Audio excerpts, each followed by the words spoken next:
Please put your hands together for Mr. Ryan Beck.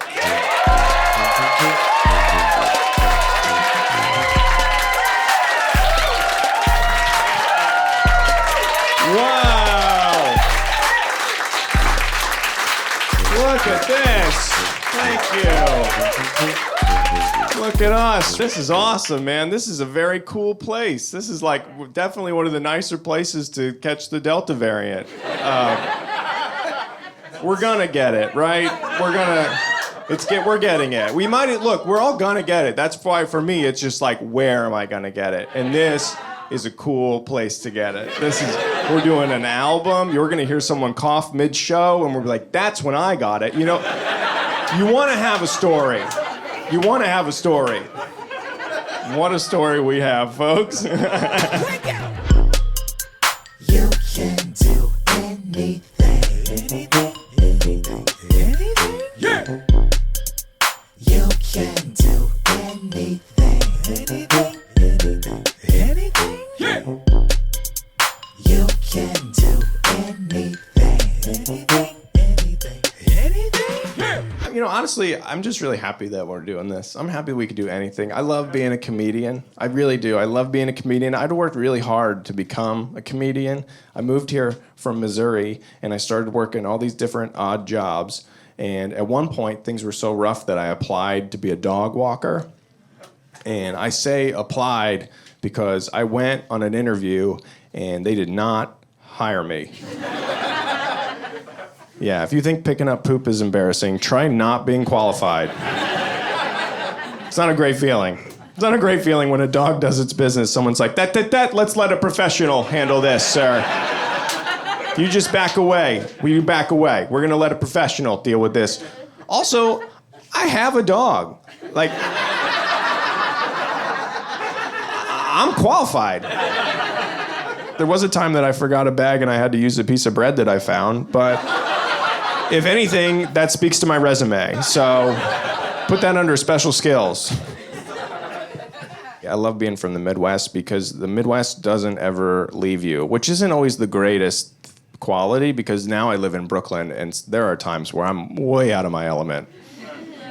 The other day, I was walking down the street and I saw a knife in the road, and my first thought was like, well, that's not where knives go. I was like, someone's gonna pop a tire on this. I should do something about this.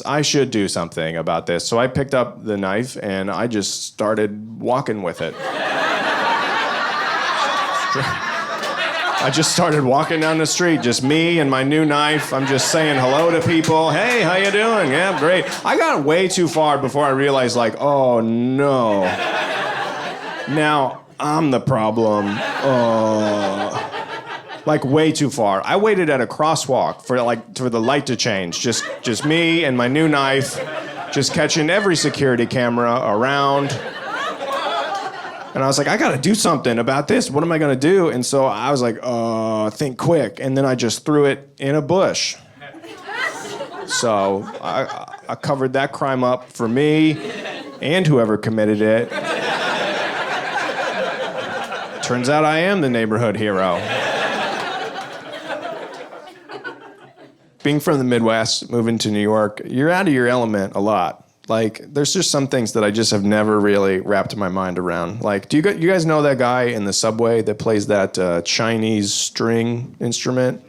Yeah, I never tip that guy because I've never seen that instrument before. So I have no idea if he's good at it. I just don't know. I don't know.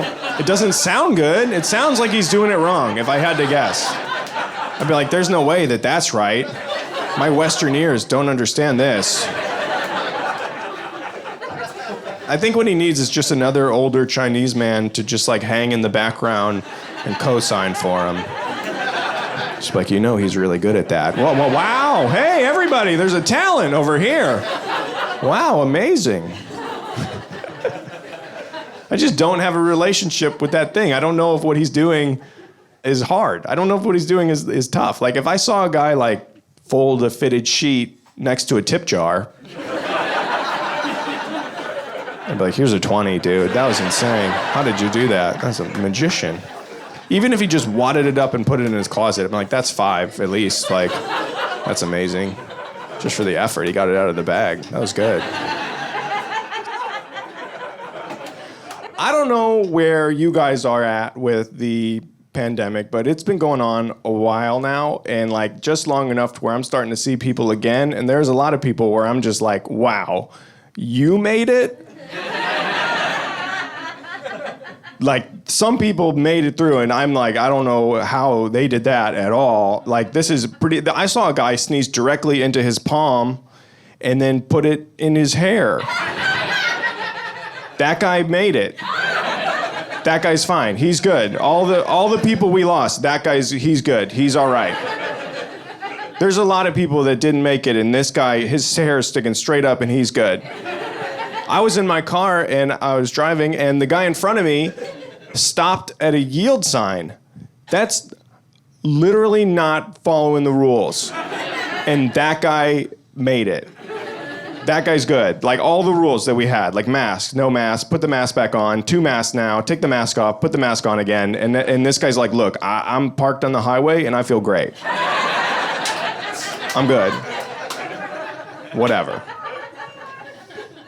I was married for 3 months, and then we went into quarantine, and now we are ready to celebrate our 50th wedding anniversary. Yeah, we are. Thank you so much. Thank you. We are very married. We're very married. Everybody was getting like new hobbies. Oh, that was very annoying. Everyone was like learning to bake bread and learning new languages. My new hobby that I developed over the pandemic was that now every day I wake up and I ask my wife what's wrong until we have a fight. So I don't mean to brag, but it's not a hobby anymore. I'm going pro. I'm joining the professional ranks. When we got, locked in, it was a lot of my dumb friends were like, a lot of babies are going to be born, huh? A lot of babies are going to be locked in with your wife, a lot of babies. Yeah, nothing gets you hornier than spending every waking moment with another person. Just walking around the house like, ooh, honey, you look great in those pants. Still. Got to get you out of those pants because they need to be washed. It's like a medical issue at this point. It's probably wrong of me to have a favorite part of the pandemic, but I did have do you remember at the beginning there were no sports? They stopped doing sports, and there was no sports. And I didn't like that there were any sports, but I did like that on the local news, they kept throwing to the sports guy. He had nothing to say, but they were like, we're not changing our show for this. And so every day he'd have less and less to report on, and by the end it was just like, and next up in sports, we all love basketball, but what are they made of? We cut one open next. This is riveting television. It looks like we're just gonna keep having Olympics. Why? I'm so over the Olympics. Every 4 years, whose guy's the fastest? Shut up. Whose guy's the fastest now? No one cares. No one cares who's the fastest guy. Every 4 years, yeah, but now who's the fastest guy? It doesn't matter. And it's the international equivalent of being like, my dad could beat up your dad. Oh, your guy's the fastest? Well, our guy's the best at trampoline. Good for you, Belarus. What? Just racing places. No one after 5th grade should be in a race. Just stop it. Stop running. They're just running to finish. That's what children do. You just run first to the mailbox or you're an idiot. That's what kids do. Kids run to stuff. May at least be running from something. That's what I want to watch. Like, put, like, just a small commitment behind them. Just, like, some guy they haven't seen for 5 years. Like, we should get lunch sometime. And they're off.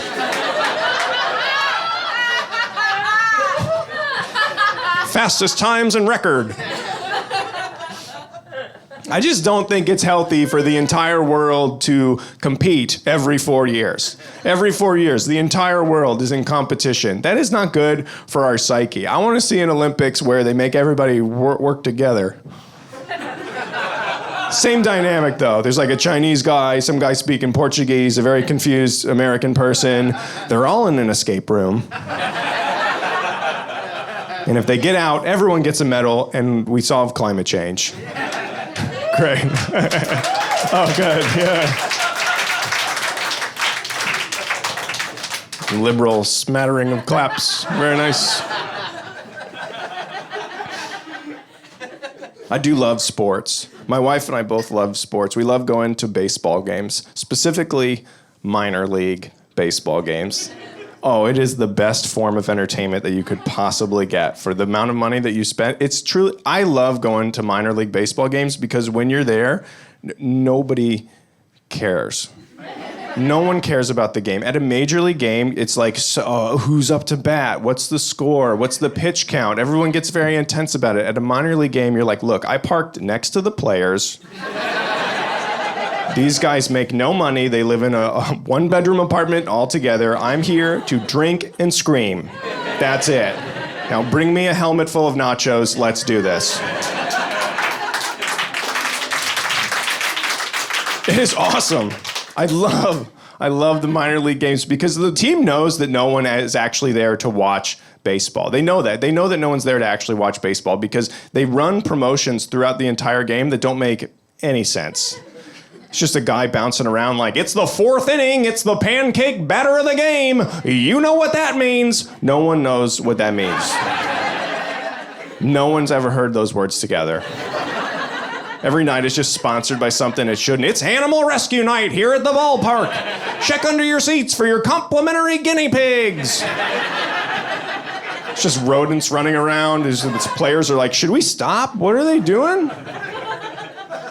Just dangerous drink specials. For $1, it's baseball you can drink. Okay, that's not even financially sound. Sounds dangerous. But the best thing that happens at minor league baseball games is they will always take a guy out of the stands and bring him onto the field, and they'll just make him do some kind of task that just makes the rest of the crowd hate him. Just, if Gary here eats a pound of raw meat in 60 seconds, everyone gets a bobblehead. Gary's like, wait, what? Just 25 softball dads pop up like, eat the meat, Gary! Gary, eat the meat, come on! Eat it! Eat it, eat the meat, Gary! Gary's just crying like, I have a heart condition, I shouldn't be doing this. I'm a vegetarian. My wife doesn't know I'm here. And nobody wants a bobblehead for a team that they don't root for. But in that moment, you want that bobblehead more than you've wanted anything in your life. Just eat that meat, Gary. But at the end of the game, everyone's just thrown their bobblehead aside. You're stepping over piles of them on the way out. They're just looking up at you like, he didn't need to do that at all. Gary's in the hospital with E. coli. I love it. It's a beautiful experience. That's why I love going to minor league baseball games. My favorite thing to do with my wife is to stay in and watch TV. That's just the greatest thing. We've been really getting into watching Jeopardy. I love watching Jeopardy because it's very sad that Alex Trebek died, but it is like great that they kept the format of the show because you know how they like play the game and then they go to commercial and they come back and they interview the three people and they have nothing to say. They just need one fun fact and they got nothing. They're coming up empty. Because these three people have worked their entire lives to get on to Jeopardy. That's their fun fact. They're on Jeopardy now. So at a party later, they can be like, you know, I was on Jeopardy one time. But they can't be on Jeopardy and be like, you know, I'm currently on Jeopardy. So they're just scraping the bottom of the barrel of their nerdy lives. And they got nothing. The host just comes over, Deborah, it says here that you once took a bus to Delaware? That's right, I did. It was a pretty big bus, so.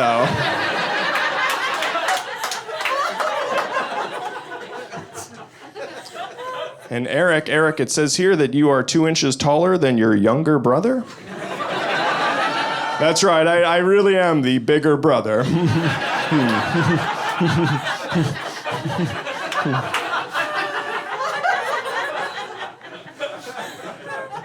And our reigning champion, Gwen. Now, Gwen, yesterday you told us an embarrassing story about how after dinner you sometimes like to have a little ice cream.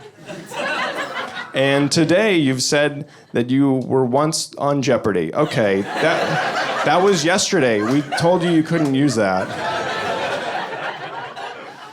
What's so sad about Jeopardy, though, is that if you lose even by $1, they bump you all the way back down to $1,000. Even by $1, just all the way back down to $1,000. And that is so sad because it's the hardest game show. And then Wheel of Fortune starts, and they give $1,000 to the first person that can read. That's what Wheel of Fortune is. It's people learning to read in real time. Just read the board. Here's some money. That's it. That's all that it is. And they always talk in that Wheel of Fortune cadence that's just kind of scary. No one really talks like that in real life. They're just rummaging through my neighbor's trash. You're going to Hawaii. Wheel of Fortune, everybody always calls letters like their family's being held hostage. Just, P? I'm sorry, there's no P. And you'll never see your son again. I'm in my 30s now, and I like it. It's cool to get older. It's fun. Like it's interesting. Like I'm really happy, but I can tell that I'm starting to get older because the other day I heard a noise and I described it by using the word racket. It just snuck up on me. I was like, "What is that? Racket? Ooh." Is that racket? That's racket. Who's making racket? Hey, cut out the racket. My fist started to shake. I'm like, who's making racket? Cut out the racket. My wife ran in. She's like, what's wrong? I'm like, a bunch of hijinks is what's wrong. These whippersnappers are making racket. I can't hear my program. That's what's wrong. Bunch of malarkey, ask me. It's tough. It's tough to get older because nobody believes in you anymore. Do you remember when you were a kid and everybody told you, you can do anything? Why'd that stop? That like abruptly stops, right? Like about 18, no one says you can do anything. They just go, you gotta do something. But that's what we tell kids. You can do anything. Why do we tell kids they can do anything? Kids can't do anything. Their entire lives are just restrictions. That's it. You're too small for this. You're too old for that. You must be this tall to ride. Kids are like, you said anything. We're like, yeah, we didn't say now. The last person who told me, an adult, that I could do anything, I was at a diner and I asked the waitress if I could have a waffle and a pancake. And she's like, you can do anything. It's like, I can. And I will. Stack them up. Stack them up. Let's do this.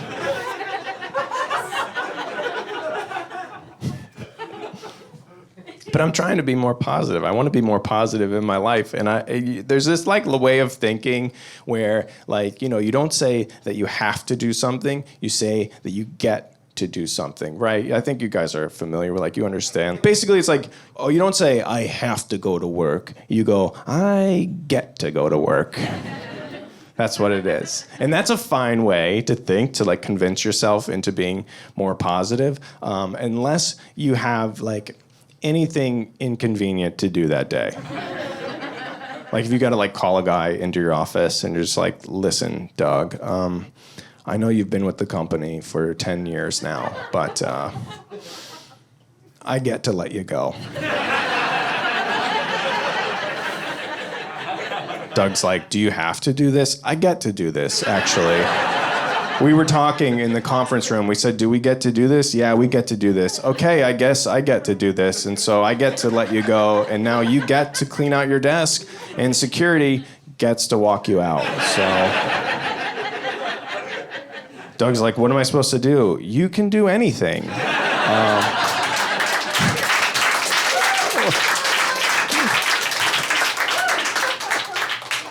Is anybody married in here? Great.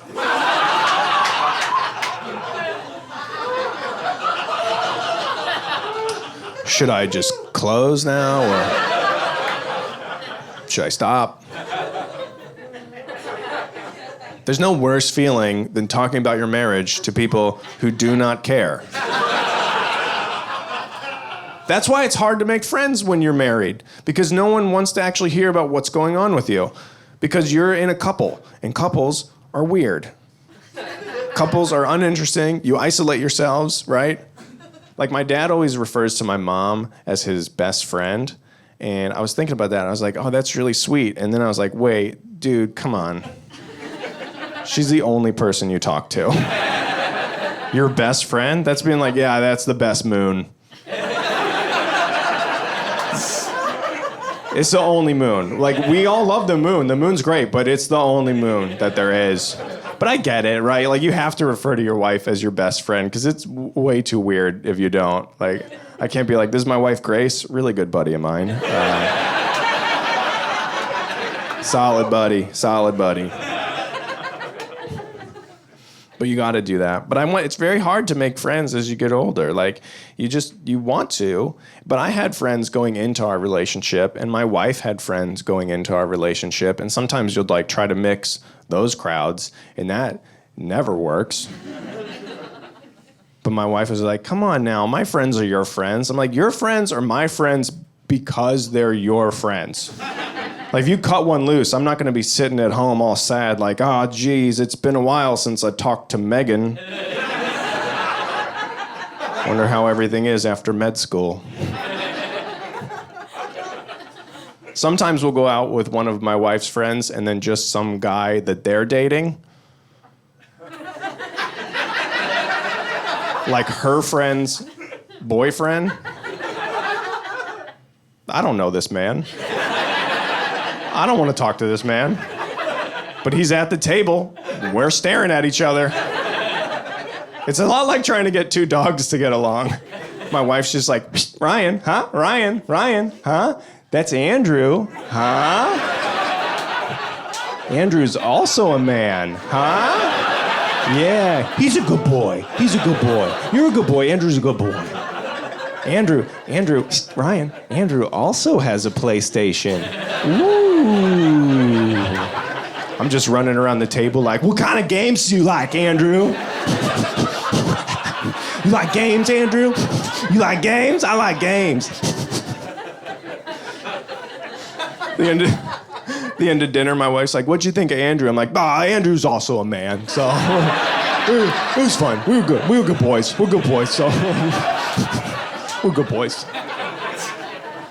And then I get a little treat, so a little biscuit. But it is tough to make friends with other couples, because when you couple up with somebody, you start to isolate yourself and you get weird, and you just get weirder and weirder together. And sometimes you try to make friends with another couple and your weirds don't line up. It just doesn't work. And that's true. Like, people do get weird as you start to isolate yourself. You ever see on the news how there's like a story, and it'll be like an old couple, and they like, it's like a profile of an old couple, and they dress exactly the same every day. They wear the same outfit, and it's like, wow, isn't it nice that they found each other? They created each other. That's two people who have no one else, and they looked at each other and said, do you want to wear the same pants? That's what that is. It's not a cute story. It's a tragedy.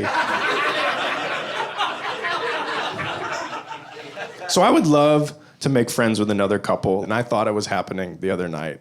We were at a party, and we're talking to these people, and we're getting along, and I'm like, oh my God, it's happening? We're going to TJ Maxx after this? Look out, chain restaurants. We got a 4-top for you. Here we go, okay? And then this guy's weird came out, and he was just like, yeah, we've been getting into making our own homemade ketchup. All right, I'm gonna start the car. Ketchup? Homemade ketchup? We don't do that. Ketchup's done.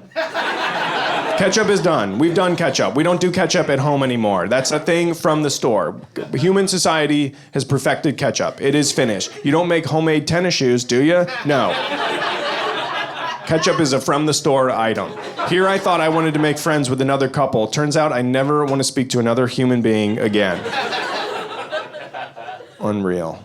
Last year I hurt my foot. The doctor was like, you could drink more water before you go to bed. I need to drink less water before I go to bed.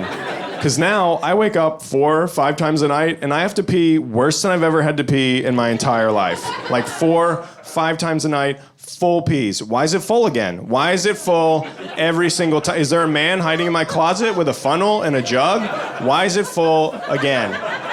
And I wake up with an urgency that I have never had during the day. I have never been walking down the street and just, it's here. But I will wake up out of a dead sleep, just, now? It's now. It's now. It's now. Full pees. And I have to pee so bad. You know when you have to pee at night and you wake up and you do that stupid math equation where you like wake up and you look at the clock and you're like, do I get up and pee or roll around in pain for 2 hours? I can make it. I can make it. And then you just roll around in pain and wet the bed a little bit. Just a scooch, just a little bit. We don't know which bit. I would love to let it go. But you know in your sleepy brain, like, you can't let it go. But I would love to wet the bed. Oh my God, I would love to wet the bed.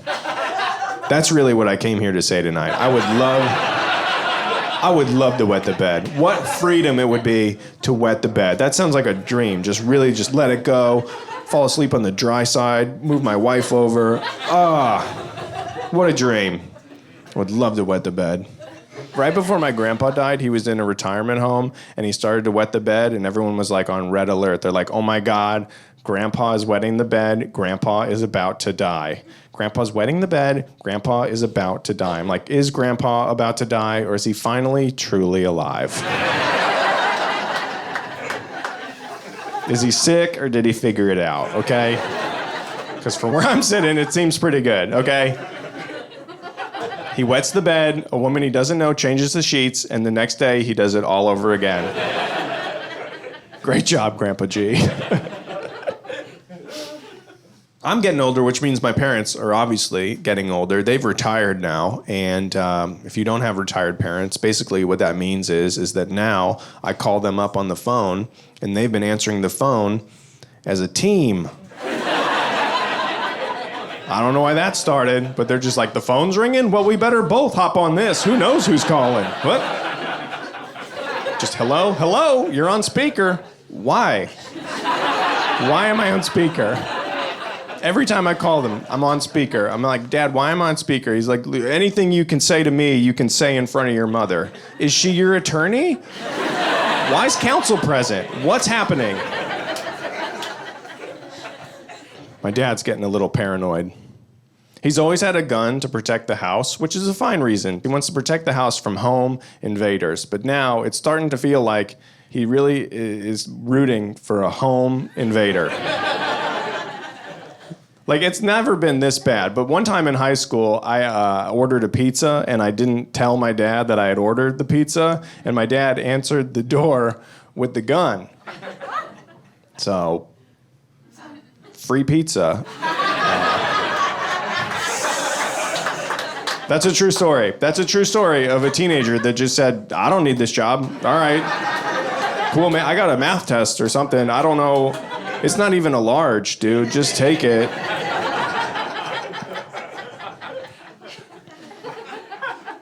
But he does have a gun to protect the house, and it's a little uncomfortable because last time I was visiting him, my wife and I were visiting, and we were going out, and my dad's like, "You're going out this late?" I'm like, "It's 8 p.m." He goes, "You're going out this late. Listen, if you're going to go out this late, just make sure to text before you come back in the house, because, I got the gun."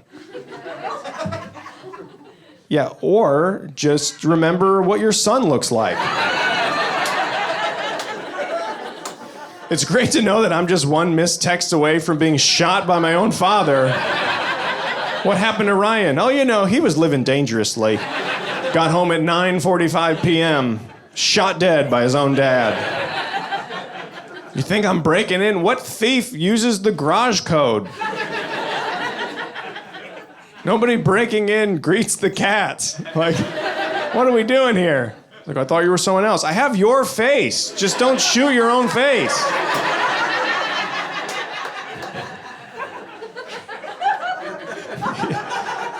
He's just getting weird. When I was there, he pulled me aside. He goes, "I need to ask you something. Listen, I want to be buried in the backyard." Like now or what exactly?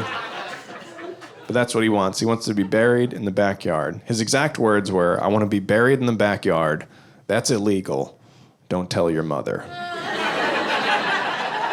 Got it. So the game plan is you die, we hide your body, and then lie to your wife of 38 years until she's dead. Is that the plan? Is that the plan? That's good. You did not think this through in any way. Like, what happens if we have to sell the house? How about that? Just someone's checking it out, like, "Hey, what's up with that really bright patch of grass in the backyard?" "Oh, we don't talk about the bright patch of grass in the backyard. Just a really good 3-foot by 6-foot plot of soil. That's all that is. Don't worry why that tree grows so well. It's just good soil in that rectangle. Also, you can never have a pool."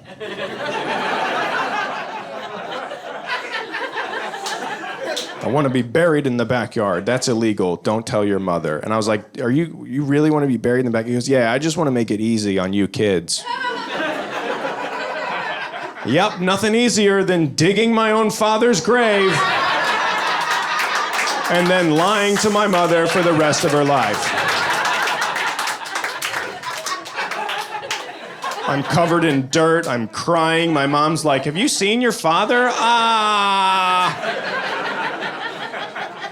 No, but maybe just water the lawn or something. I don't know.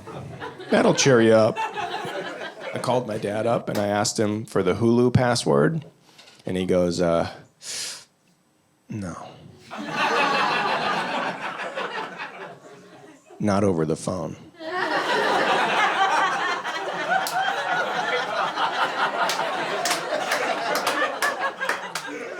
Not the Hulu password? Not the Hulu password. No, you never know who's listening. You think a hacker wants to watch Shrek with commercials that badly that they're hacking your phone conversations? I don't know how much spy equipment costs. I'm pretty sure it's more than $5.99 a month. No hacker wants to listen to my parents' phone conversation. No one's that concerned about how the cats are doing that they're hacking my parents' phone. They're just, why are we on speaker? But that's how old men are. Old men are very protective of their information. My father-in-law won't give me his Wi-Fi password. My father-in-law. It was easier to marry this man's daughter than to get the Wi-Fi password. To this day, if my computer forgets the network, he will pull my computer aside, turn his shoulder, and type it in one by one.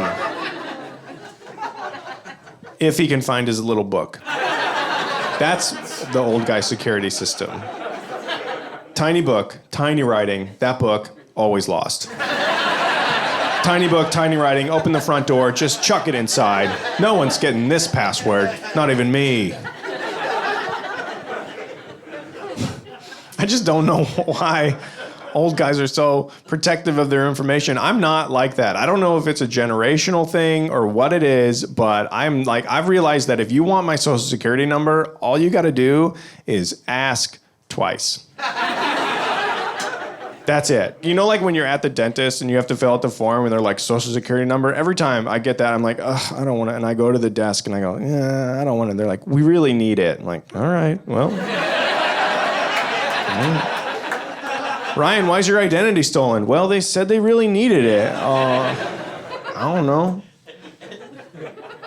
I had such bad insurance in my 20s that my social security number is everywhere in Brooklyn. It is just everywhere. Like, I went to so many dentists in my 20s. At one point, I didn't even go to the dentist. I walked in, and then immediately I walked out because I got there, and the dentist was wearing jeans.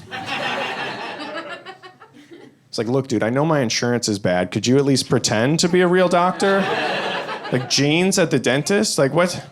I'm here for medical treatment, not advice on a used motorcycle. What are we doing here? Wasn't slacks, wasn't khakis, it wasn't even cargo shorts where I could be like, oh, maybe that's where he keeps his little tools, is in the pocket. No, he goes, what's up? You can call me Dan. Absolutely not. Not Dr. Dan. Not Dan the dentist, just Dan. Sorry, Dan, I'm not going to a dentist that looks like he uses the phrase, my bad. No, thank you. Not interested. When I did get married, my father-in-law pulled me aside and he was very sweet about it. He goes, Ryan, I just want to let you know, we now really feel like you're a part of the family. And I had no idea how to tell him that I really preferred to be a guest. It's great to be a guest. Everyone's nice to the guest. No one is nice to their family. Like, when you're a guest, all you have to do is eat and smile. That's it. That's all you got to do. If you're in the family and all you do is eat and smile, people are like, does he have a condition? What's going on here? As a guest, you don't have to help out. As a family, you got to help out. You got to remember people's names. You got to know what to do with your towel. As a guest, I just threw it in the yard. I was like, I don't know. That's a family problem right there. Weird family, got a lot of towels in the yard. Very real, weird stuff. My father-in-law asked me to carve the turkey at Thanksgiving. I don't know how to carve a turkey. I'm not qualified to carve a turkey. Don't ask me to carve your turkey. This is your house, your turkey. I'm just here. If I'm going to carve the turkey, everyone here is calling me daddy. That's what we're doing here. I'm not qualified to carve your turkey, okay? Like, the only reason I'm even at this dinner is because 5 years ago, I wanted to sleep with your daughter. I am not qualified to carve your turkey, but now, look at me. I got a big knife in a YouTube video, just, what are we doing here? Who wants dark meat? It's all dark now. I messed this thing up. It's just real squishing turkey meat left and right. And what's the Wi-Fi password? My wife and I, we like to cook together, and that's pretty fun. Sometimes we'll do those subscription services that help you cook. You know, HelloFresh? Yeah, if you don't know what that is, that's one of those subscription services where they send you in a box everything that you need to make dinner and all of the ingredients to have an enormous fight. Just right there in the box. They got a tiny kitchen that's hot, just lots of chopping, tarragon, do you even love me anymore? All that, right in the box. Right in there, and then they want you to rate it. They're like, what'd you think of HelloFresh? Yep, eating in silence was a wonderful change. Thanks a lot, HelloFresh. Someone got us an Instant Pot for our wedding registry. I hate this thing. I hate the Instant Pot. People are very into the Instant Pot, and I gotta tell you, it is not instant, and it is not a pot. It is a pressure cooker, and it is a crock of lies. That's what it is. It is not a miracle worker. People are like, no, it makes rice in 5 minutes. It takes 20 minutes to get hot. So what are we doing here?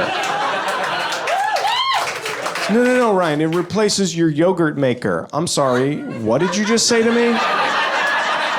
It replaces my what? Also, what a way to find out yogurt just doesn't happen naturally in the earth. I thought it was like a cranberry bog, like you got the cranberry, you got the yogurt spring. That's how we do it. Put it in the cup. Put it in the cup. No, the Instant Pot's awesome, dude. It's awesome. Dude, cooks 15 eggs in 6 minutes. Yeah, they don't even sell them in that quantity. So what do we... I hate it. Every time we use it, we gotta release the pressure, and it just sprays hot water and mist all over my house. My kitchen is the size of this stage. It's just spraying mist everywhere. It's like walking through a jungle. My dog's hair's puffed up. But oh joy, there's yogurt.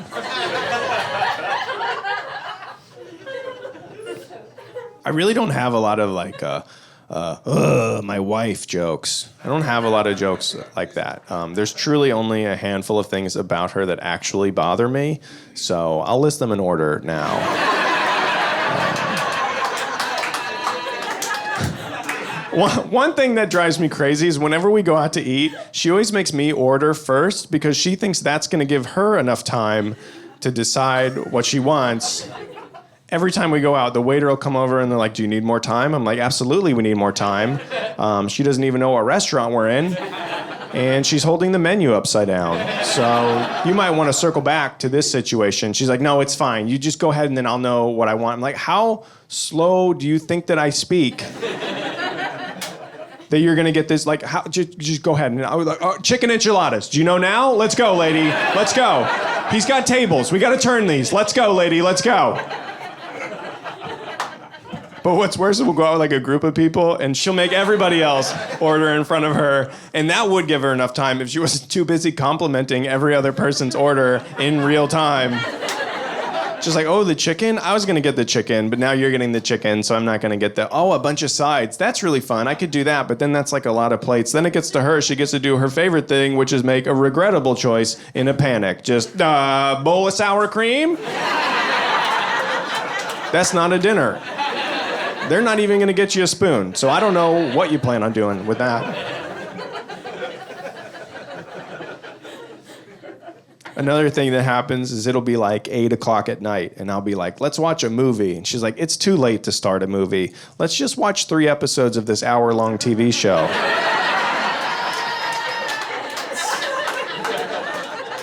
What math have you done here?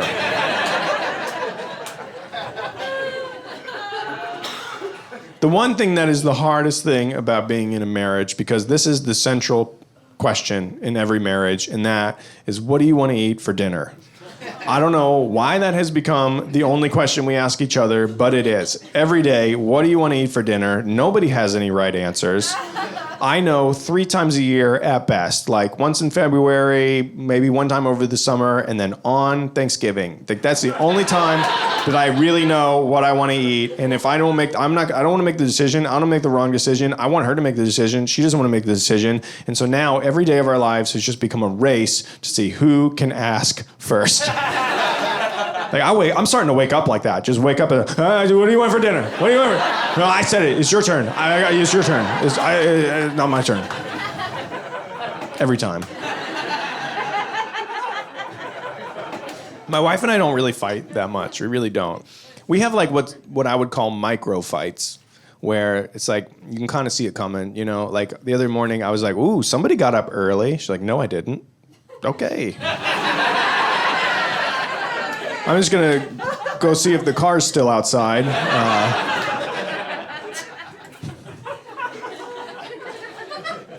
We have so much fun together. I love my wife so much. She's my best friend.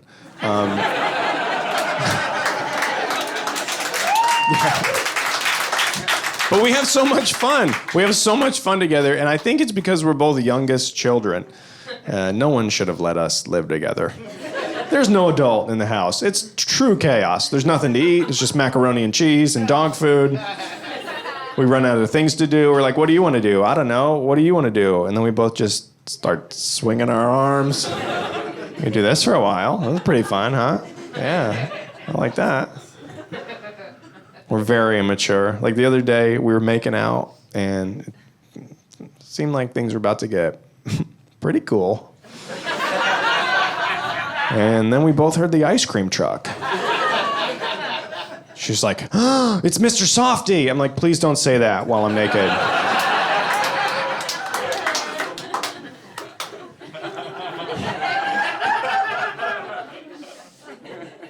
My wife and I are actually expecting our first child. Thank you. I'm really excited about it. I'm really excited to become a dad, and everyone's been asking me do you feel ready to be a dad? And I don't know how to answer that question, but I did experience this on the street where I was like, I don't know, am I ready to be a dad? And then I saw a guy in my neighborhood that had one of those shirts on that said "Best Dad Ever," and I was like, we'll see about that. Like, I was mad right away. I was, like, ready to fight this man. I was like, you probably bought that for yourself, idiot. And I was like, whoa, maybe I am ready to be a dad. Like, blind rage at the drop of a hat? I could do this. Yeah. I got to protect my family. I can't. It's hard to become friends with other guys expecting children because it's just like, look, only one of us is getting this mug, okay? Eye contact. Let's do this. I'm going to arm wrestle. But it's really exciting to become a parent. We've been telling people in the family, and nobody knows how to react. I called my sister. She already has 2 kids. I was like, we're having a baby. And she goes, you're going to be so tired. You have the wrong kind of joy right now. Feels like you're happy at me, and I don't like that. Also, joke's on her. I have anxiety. Like, I'm already tired. At least now I'll be worrying about something that actually exists. I called my brother. He also has anxiety. I called him up. I go, Josh, we're having a baby. And he goes, oh, no. What do I do? Like, you don't do anything. You're the uncle. You don't have to do anything. Do I book a flight for the day that it's born? You don't do that. I don't know what you do, but that's not what you do. Like, that's not what I need. It's just another man in his 30s with no childcare experience just pacing around my kitchen like, oh, no, what do I do? The last time my brother came to visit me, he broke my front door and accidentally spilled NyQuil on my dog. So, no, I don't need you to come visit. In fact, if you are on a plane, it better not land in New York. Like, do not come here.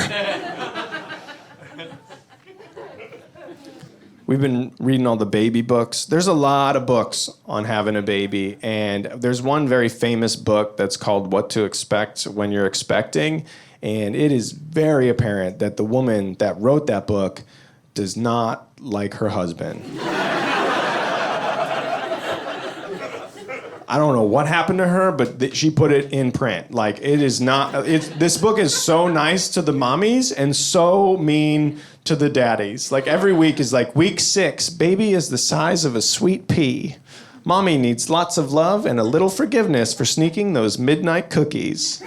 For dad this week, try channeling those nervous energies into something fun, like scrubbing the toilet.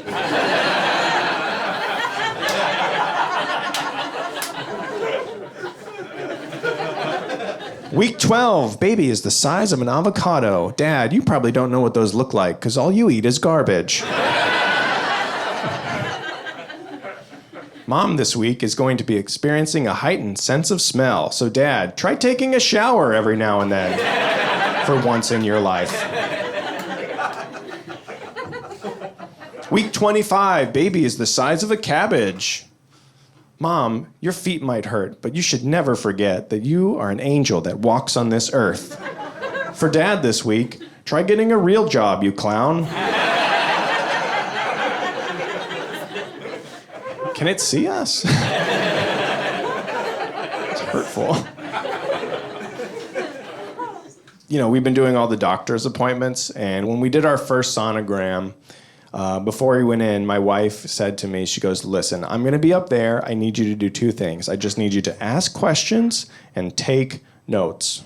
That's it. Just ask questions and take notes. And never have I felt dumber in my life than trying to ask her doctor questions about something that I do not understand. I'm just in the corner like, question.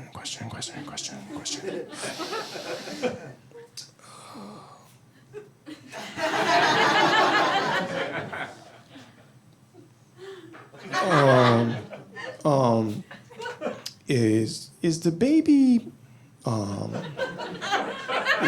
Is the baby small? Baby is small. This is a real question that I asked our doctor. I said, how does the baby know not to get tangled up in the cord? Our doctor looked at me, looked at my wife, and sighed. She was like, it's a miracle. And between us, I'm pretty sure she wasn't talking about the baby. Like, it really felt like it's a miracle that anyone would have a baby with you. Like, it hurt. That hurt the doctors are not supposed to do any harm, and this was harmful. This hurt my feelings big time. Also, everything is so expensive. I don't understand why, but sonograms before insurance are like $400. Why? You already have the machine. Just turn it on. Where's 400 coming into play here? Just turn it on. That's all you got to do. Just turn it on, leave the room, I'll figure it out, okay? Let's see if 18 seasons of watching Grey's Anatomy has taught me anything. Where's 400 coming into this equation? Like, what are you putting on my wife? Is it truffle oil? What's on the belly right now? Is that printer toner? Where's 400 coming into play?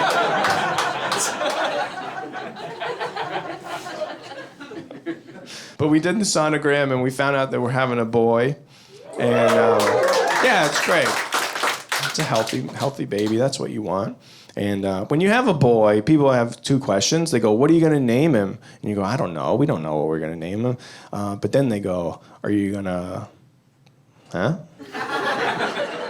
Are you going to... Are you going to... Am I going to circumcise him? Yeah, you're going to do that? Well, that's great that we're talking about this in public.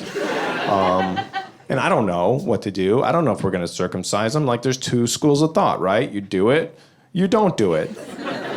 You do it because it can keep him from infection, and it's about cleanliness, and you don't do it because it's unnecessary surgery. Why would you put your child through that? And so I was like, I don't know what to do. So I just called my mom, and I go, Mom, do we circumcise the boy?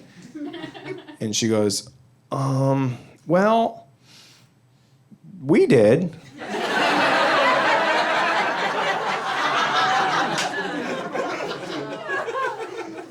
I know.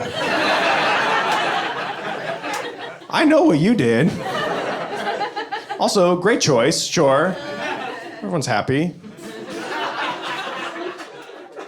But the truth is, having a baby and becoming a father is scary.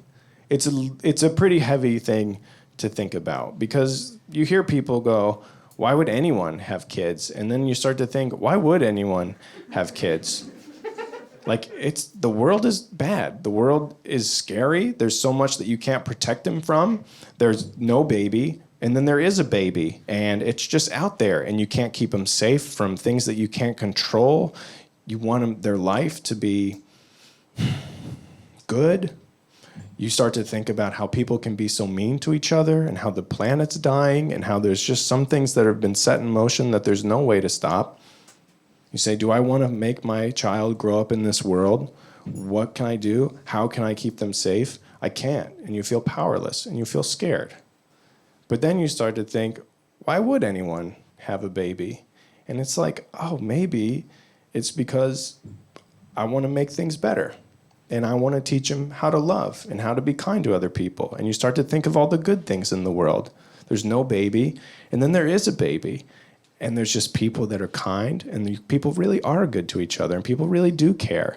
And there are things that we can do to make each other happy and make things better. And there's all the beautiful experiences that you can share with a child. There's no baby, and then there is a baby. And I'm going to get to watch him walk and learn words. And I'm going to get to teach him to throw a baseball. I get to watch him graduate from high school. I get to watch him fall in love, have his heart broken, find someone new. All the beautiful things that make up a life. All the beautiful, complex things that make up the lives that we live. I get to witness this through this child, my son. And I get to be there and be his dad. I can't wait until there's a moment when I'm an old man and my son is here. My grown son is in my life. And I can just proudly look him in the eyes and just say, I want to be buried in the backyard.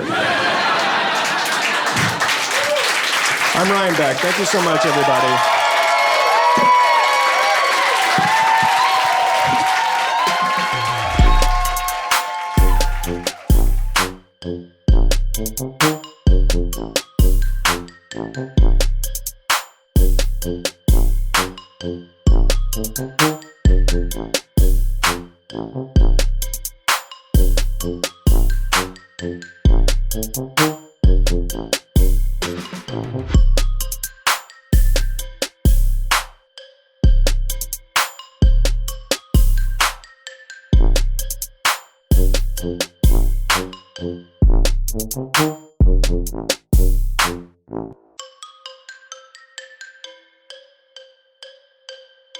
Look